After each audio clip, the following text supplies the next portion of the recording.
If you want users to be able to click to call you from your website, you can add a click to call button.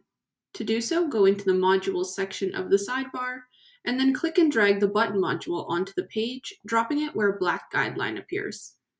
From there, if you click the button, and then click this tag area, you can change the button title, and then you can click this chain icon, and then the Contact tab to select the mode of contact.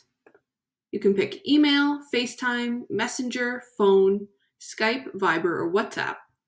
When you make your selection, just add in the contact details and then click Save.